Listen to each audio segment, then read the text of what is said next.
переместились на качельки. Сейчас будем качаться, и я продолжаю задавать вопросы вашему любимцу. Значит, Саш, ты когда играешь в любую игру, тебе больше нравится быть лидером, капитаном или, собственно, выполнять приказы? Ну, по-разному. Ты покомандовать любишь или типа, ребята, короче? Нет, ну как, то есть я люблю командовать, но это все когда, наверное, не перед серьезными какими-то там играми и так далее. То есть если так просто мы собираемся впятером с кем-то, то, наверное, скорее я буду капитаном. Но я, например, боюсь этого делать в серьезных играх в наших, потому что, ну, там, мало ли что-то получится не так, и я буду себя винить потом всю жизнь. Ты боишься брать на себя ответственность. Да, ну тут в данном случае, наверное, да. Ну и тем более у нас уже все слажено. Так что... Скажем так. Окей, продолжай тему о капитанах. Вот такое, что Попей, пикая героев, берет такого, что вы просто не понимаете зачем. Бывает, но у него есть своя идея, и он в основном говорит, зачем он нам нужен, но вот периодически это ничего не помогает, и происходит просто полная бельберда. А с кем из команды ты лучше всего ладишь? Со Смайлом, с Дэнди и с Попеем. Ну, короче, со всеми, да, ты поняла меня. Что? Я поняла, я наконец поняла, кто такой Попей. Попей, да. Часто ли ты играешь с Маркеловым папчики в доте? Пару раз сыграли. И как? Он хорошо играет. Не хотели бы взять его к себе потом? Наверное, у него другая игра есть, там неплохо вроде как говорят. Технично съехал. Не, ну в смысле, что значит взять к себе? Этот человек играет другую дисциплину, ему это не нужно. Ну а если она закончится, и не пойдет там в гоу, скажет, ребята. Что скажет, ребята, возьмете? А как нам, кого-то убирать и брать его? Да. Да, хорошо. Это же Маркелов. Хорошо. Когда ты только начинала играть в доту в команде, просто сам, был ли у тебя резкий спад в учебе, как у многих других? У меня, во-первых, подъема в учебе не было, чтобы появился какой-то спад. Учился плохо?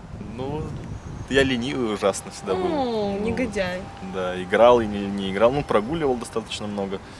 Вот. Но, в принципе, дота, наверное, не мешала мне. То есть мне прогуливать я бы и так никуда не ходил. Да, ну какая там учеба, когда миллионы выиграют, правда? Не, ну это что, миллион выиграл уже на 4 курсе, а до этого же как надо было еще доучиться. И я там с горем пополам, у меня такой экшен был в университете. Это до сих пор вспоминает меня. Я когда уходил, мне вот так вот все улыбались и махали. А чего? Что ты там делал? Страдал фигней. Пары срывал там, веселил. Класс, боже, ты выглядишь очень спокойным, оказывается, в тебе прям пламя.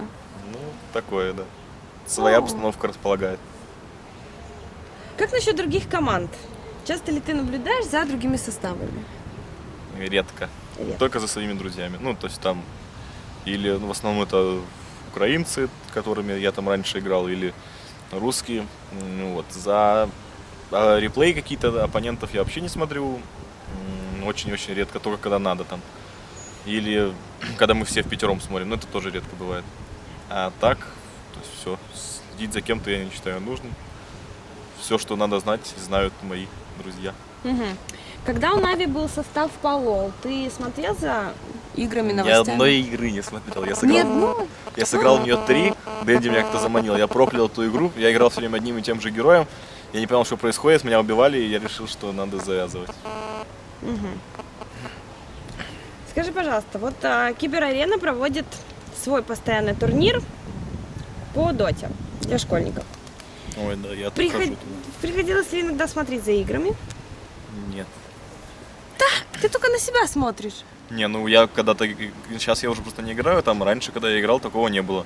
Была какая-то студенческая лига, и ну чем мне смотреть за ними? Я так раз пришел, какой-то финал, и там Юра Страйк комментировал его, и он мне предложил вместе. Но я там пару минут с ним буквально посидел, мы там покомментировали, и все, и я ушел. Не хотел бы комментировать? Не нравится тебе?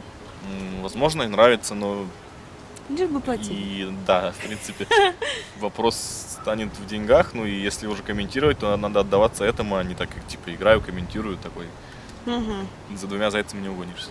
Как ты считаешь, есть ли будущее у игр в Dota 3 на 3? Нет, будущего нет. Почему? Потому что максимально свой потенциал ты раскрываешь в игре 5 на 5, где больше героев, больше связок и ситуаций. А 3 на 3 это так, типа вот мы пикнули 3 героев, выиграли там какие-то 3 линии, причем это 3 линии можно выиграть элементарно, и выиграли игру. А тут 5 на 5 куча разных связок и вариаций, и ты одним и тем же героем не сможешь выиграть постоянно все игры. Саня, ща будет скороговорка. А не было такого, что как только какой-то подросток возьмет антимага, нафармит им крипов и напишет потом: да я же как хвост. Пробирало ли тебя приятное ощущение и осознание того, что на тебя равняется? Наверное, такого не было. На меня, наверное, не равняются. Есть ребята, которые считаются лучшими фармилами. Мне это не парит. В принципе, мы-то достигаем своего результата, вне зависимости от того. У нас разные стратегии, по сути, игры. То есть те, кто там, бывают играть 4 человека на одного, у нас это не так. У нас, то есть на меня играет только один смайл, который тоже при любой удобной возможности что-то начнет у меня стилить. Но, в принципе, эта стратегия мне больше нравится, потому что в конце не все зависит от меня одного, а мы пятером все время. Это хорошо. Класс. Как ты себя настраиваешь перед игрой? Я не захожу вот в эти синглплееры, там, как все делают, то есть там прокликать спылы или что-то, я просто сижу. Так я подхожу к Дэнди, и у него на инвокере он все время играет, и я к нему там что-то поклацаю, и нормально себя чувствую, и все. И если у меня получается 3 спыла кинуть, значит мы побеждаем, если нет, то там тяжело уже. Слушай, вы с Дэнди друзья прямо смотрят, друзья. Да. Да. Как тебе вообще перспектива киберспорта? Тем более на нашем пространстве постсоветском. Чего нам не хватает? Здесь ты никак не продвинешься, то есть, что в Украине происходит? Вот этот один StarLadder, который как турнир, хорошо, что он есть, но он совершенно никчемный, то есть и бесполезный, в принципе. То есть это просто как тренировка, чего-то большего. И при любой удобной возможности надо отсюда валить, если ты хочешь заниматься вообще хоть чем-то, включая киберспорт, то любая другая европейская, хотя бы, или Америка, а Америка, то это намного лучше будет. Ты считаешь Америка? Сейчас, я думаю, как я знаю, точнее, что они будут запускать много лиг по Dota 2. И есть шанс того, что мы ненадолго, годика на пол, поедем туда и будем или в Китай, или туда. Вау, это секретная информация. Да. Класс. Значит, в ближайшее время вы собираетесь куда-то линять? Не в ближайшее. Это может быть через полгода, может быть через год. Скажи, пожалуйста, вот после окончания карьеры киберспортсмена, готов ли ты стать менеджером, офисным клерком или, например, будешь тренером команды по игре Dota? Тренером я точно не буду. Надоело уже, да? Это бред полный. Менеджером, скорее всего, тоже. Там как пойдет уже. Надо говорить об этом уже после окончания карьеры. Если жизнь заставит, то, понятно, я игрушечком пойду куда-то. Вот молодец, настоящий мужик. После The International 2 многие европейские команды начали распадаться, собирать новые составы и прочее. Твое мнение, нужно было делать усердие, тренироваться с теми составами, или распались, и давай до свидания? Честно говоря, все равно, что там происходит. Я уже на интернете слышал, как один другого посылает прямо во время игры, или просто так. Один ходит, мне говорит, что вот я с этим не буду уже играть, мы уже новую команду собрали. Еще они даже не вылетели с турнира, они уже об этом говорят. Это смешно. Насколько вот такие люди непостоянные. Понятно, да, но что у нас, в принципе, нету смысла распадаться, поскольку у нас, в принципе, все хорошо. Но даже мы к этому тоже приходили не с нуля, то есть были поражения какие-то и все. Надо держаться до последнего. Само собой, да, что есть люди, с которыми ты просто они несовместимы для командных действий и так далее. Но от этих людей их вообще, во-первых, единицы, и их можно переучить элементарно, сказав, то есть о перспективах того, что он будет себя дальше так же вести, что просто его кикнут с команды, и он будет дальше играть без зарплаты, без ничего, и будет просто как вернется к жизни год назад. Вот это, пожалуй, единственная мотивация для изменения какого-то человеческого характера в лучшую сторону. Как считаешь, ваш босс Зерч, он достаточно делает для вас? Или а ну-ка, Саня, давай еще? Ну, делал очень много в свое время, сейчас уже намного меньше. Ну, появились другие люди, которые этим занимаются. Ну, в принципе, Помогают, то есть команда разрослась? организация довольно неплохо о нас заботится. Конечно, всегда есть какие-то свои косяки, мы об этом им говорим, но ничего не меняется, но не без этого. Мне кажется, тебе урежет Это камень в зарплату. тот самый огород. Да. Урежет зарплату после этого комментария. Мне так и не кажется. Вот если тебе завтра вдруг стукнет переключиться на тот же лол, например, будет ли тебе легко, как профессиональному игроку, и проще и ближе переключиться на КС, например, или World of Tanks? Если выбирать между лолом, КСом и World of Tanks, то, скорее всего, я бы играл в КС. Мне больше по душе. А насчет переключиться, желание было, даже мы вот уже близки были к тому, чтобы начать в него играть, но в конце концов все-таки нам пообещали анонсировать эти новые лиги по доте. То сейчас, в принципе, год будет опять смерти.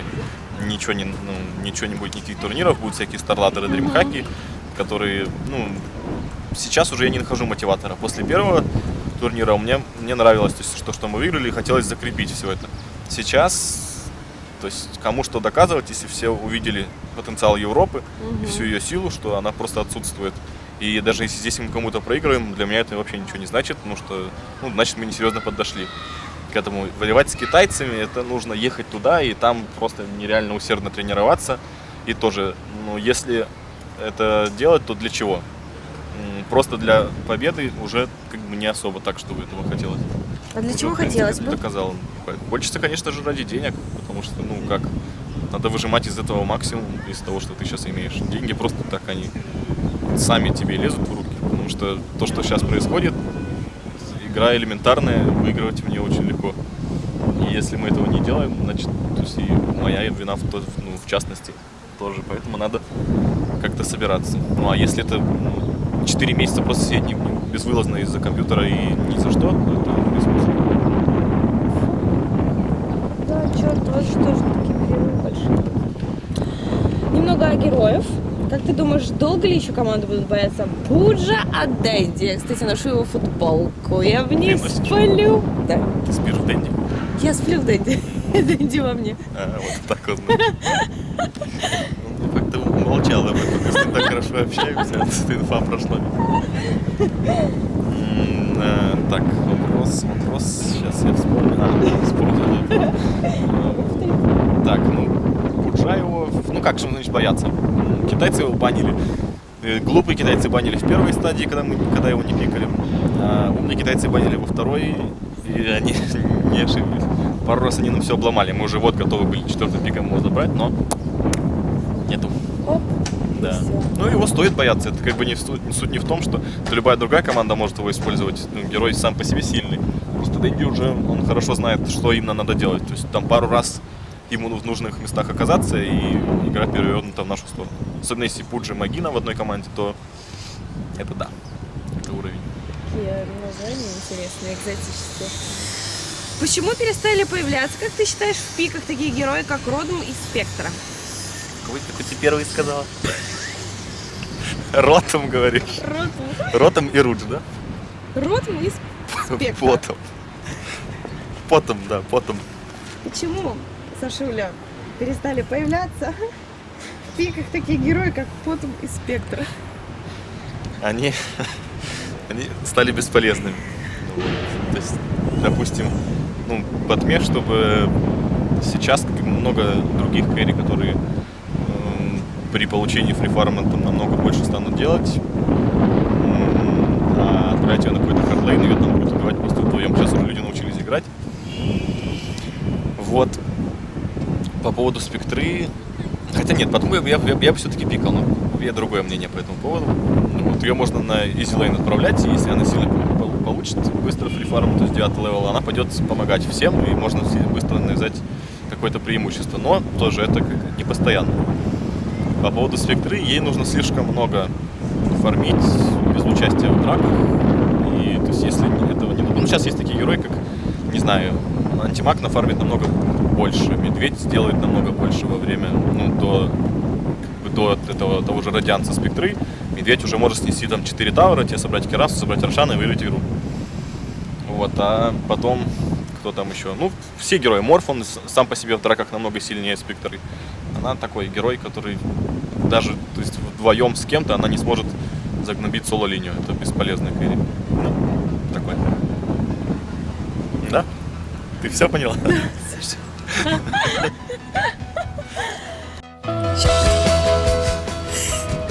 Да, не вмещается в кадр.